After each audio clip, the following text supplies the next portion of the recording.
पूछा जाएगा सरकार से, आपने मेट्रो करते हुए 10 साल हो गए, उस पर कितना काम हुआ है, तो क्यों नहीं हुआ? अगर हुआ है तो बताएं, नहीं हुआ तो क्यों नहीं हुआ? खाली जुमलों से काम नहीं चलेगा। अभी हाल ही में विधानसभा चुनाव होने हैं, उससे पहले सोनीपत का मेयर जो है वो बीजेपी में शामिल होता है। क्या लगता है कि उसका असर विधानसभा चुनाव पर पड़ेगा? आप देख रहे हैं Navodaya times Punjab Kesari TV. Budget session आने वाला है, ऐसे में हरियाणा के सोनीपत से कौन से मुद्दे लोकसभा में उठाए जाएंगे? हमारे साथ सांसद सतपाल ब्रह्मचारी जी हैं। सतपाल जी, अगर आपसे बात करें, ऐसे कौन से मुद्दे हो जो आप बजट सेशन में हरियाणा सोनीपत के उठाते हुए दिखाई देंगे? देखिए, सोनीपत क्षेत्र में सबसे सोनीपत की व्यक्तिगत जो समस्या है वो सबसे बड़ी मेट्रो ट्रेन की है, और दूसरी जो अन्य ट्रेनें जो वहाँ पर जो पहले रुकती थी आज नहीं रुकती उनकी है, उनके लिए काम किया जाएगा। पूछा जाएगा सरकार से, आपने मेट्रो करते हुए 10 साल हो गए, उस पर कितना काम हुआ है, तो क्यों नहीं हुआ? अगर हुआ है तो बताएं, नहीं हुआ तो क्यों नहीं हुआ? खाली जुमलों से काम नहीं चलेगा। जींद भी इसी क्षेत्र में आता है, जो मेरा गृह क्षेत्र भी है, और सफीदों, जो वहाँ कोई भी इंडस्ट्री ऐसी बड़ी नहीं है जो नौजवानों को रोजगार दे सके। मेरी मांग रहेगी कि जींद और सफीदों के बीच में उस क्षेत्र में एक बड़ा इंडस्ट्री एरिया होना चाहिए।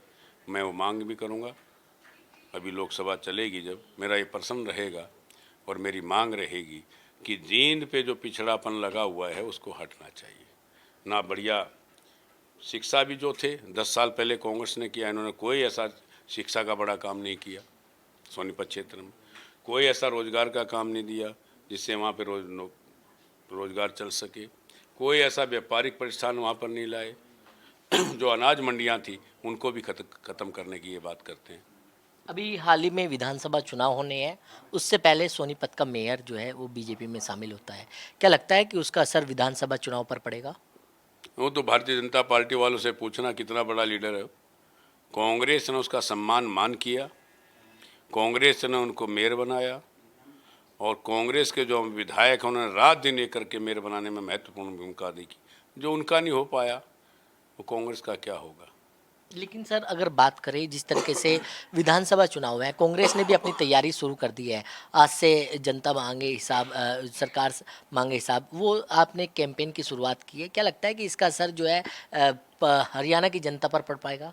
मैं आपके माध्यम से कहना चाहता हूं, हरियाणा कांग्रेस ने, हमारे हाई कमान ने एक निर्णय लिया है, और वो निर्णय शायद पहला होगा इस भारत में कि जो हमारा जो एजेंडा बनेगा, जो हमारा घोषणा पत्र है, न्याय पत्र है, संकल्प पत्र है, वो जनता की आवाज़ से बनेगा, जनता की मांगों से बनेगा।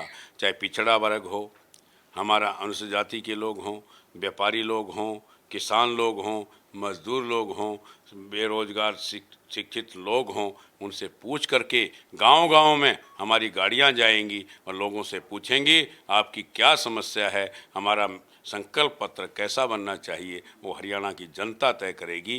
प्रत्येक व्यक्ति तय करेगा कि यहाँ का घोषणा पत्र कैसा बनना चाहिए। मैं बधाई देना चाहता हूँ हाई कमान को और हरियाणा हाई कमान को, जिन्होंने ये पहला कदम, मुझे लगता है भारत में ये पहला कदम है जो हरियाणा कांग्रेस ने उठाया।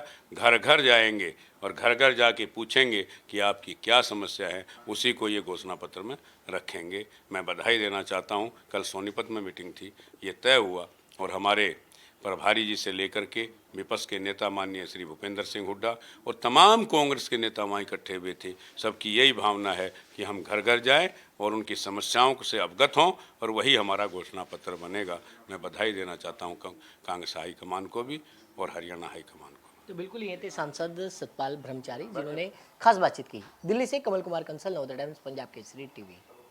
हमसे जुड़े रहने के लिए हमारे YouTube चैनल को सब्सक्राइब करें और नई वीडियो की नोटिफिकेशन के लिए बेल आइकॉन को दबाएं। अगर आप ये वीडियो Facebook पर देख रहे हैं तो लाइक जरूर करें और ज्यादा से ज्यादा शेयर करें। धन्यवाद।